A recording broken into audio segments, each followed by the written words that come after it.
And as a matter of fact, he's also a member of Human Hotel Toastmasters Club, which started a few months ago, and I'm also a member. And we've learned to be amusing there. In fact, Kelvin is working out of the advanced manual called the Entertaining Speaker Manual. And tonight, he's doing project number 5. It's called Speaking After Dinner. It's about a strange set of circumstances in the Philippines during a vacation that he had. The title of his speech tonight is The Rocky Dirt Road. The Rocky Dirt Road. Please help me welcome Toastmaster Kelvin Fielding. Thank you, Jane.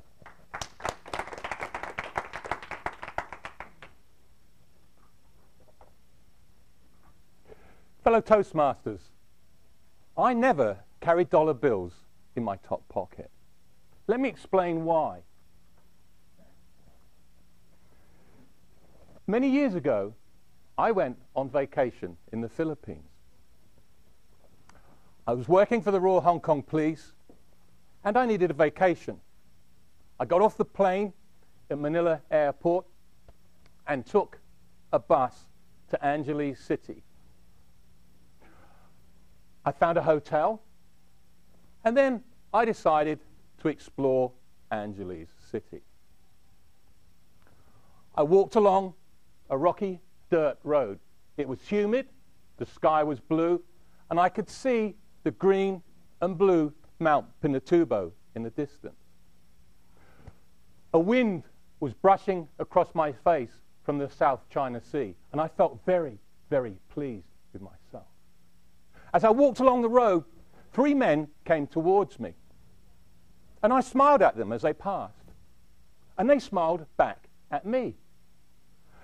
They were so friendly. I felt so good. I was so enjoying my holiday. It enhanced the holiday, just those 3 men smiling at me.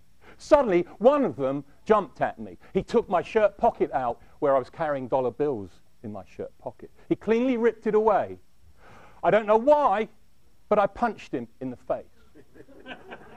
I then stepped back and punched either of his friends, or should I call them fiends, as they were ready to attack me also. I then decided to run. I turned around, and beside me and behind me were 2 men carrying 4x2 pieces of wood to hit me. I ducked between them, and I don't know why, but I picked up some stones and I started to throw stones at them. They, in turn, started throwing stones at me. It was their weapon of choice. I rapidly retreated into a storm drain, which is a large ditch. It was a type of unequal standoff. At this very moment, unbeknown to me, a man had seen what was going on. He'd run into a bar where 15 Australian rugby players were drinking. "One of your colleagues, your friends, is being mugged down the road," he said. They put their beers on the bar and charged through the door. At this very moment, I was being rained upon by rocks as I stood in the storm drain. I decided to run for it. It was the only thing I could do. As I stood up and decided to run, a rock hit me in the face. It shocked me, but I continued to run. I did not know that there were 15 hulking Australian rugby players charging towards me to help me. They could not see me, and I could not see them. I ran, I sprinted as fast as I possibly could. The time seemed to stand still as I was running, but seconds seem like minutes when you are fearful and in danger. My heart was throbbing. Adrenaline was rushing around my body. I was in pain, and I did not know what to do. I ran as fast as I could, and I ran into a shop. "Can I use your phone, please?" They had no phone. I ran to the shop next door. They didn't have a phone either. I then ran to the third shop, and they had a phone. I phoned the police, and I stood in the shop, hoping the 5 robbers wouldn't come through the door. Eventually, the police came along. 3 of them, and they were touting machine guns. They seemed very disinterested. I explained to them what had happened, and they told me this wasn't unusual to happen in Angeles City. They took my name and just disappeared. I then walked back to my hotel, not in disbelief at what had happened to me. I went to my room and took a shower. I then looked at myself in the mirror, and I did not like the reflection. My face was swollen, and it seemed and looked about the size of half of a football. I dressed, and I then went down to the hotel bar. There were two men sitting at the bar. They had long beards, and they had Australian accents. "Crikey, mate, what's happened to your face?" I looked round, and there were two Australians. I then explained to them what had happened. It transpired they were part of the 15 Australians that had run down the road to rescue me. I bought them a drink, of course, and I praised them, and I asked why they were in the Philippines. "Well, we live on a sheep shearing station in Australia. There's no women around for hundreds and hundreds of miles. What it is, we've come here on a rugby tour, and we've arranged it with a marriage bureau. In short, we're looking for wives."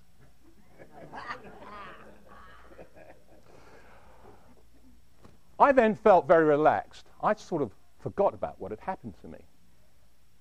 And we continued our conversation. As I was standing at the bar, somebody tapped me on the shoulder.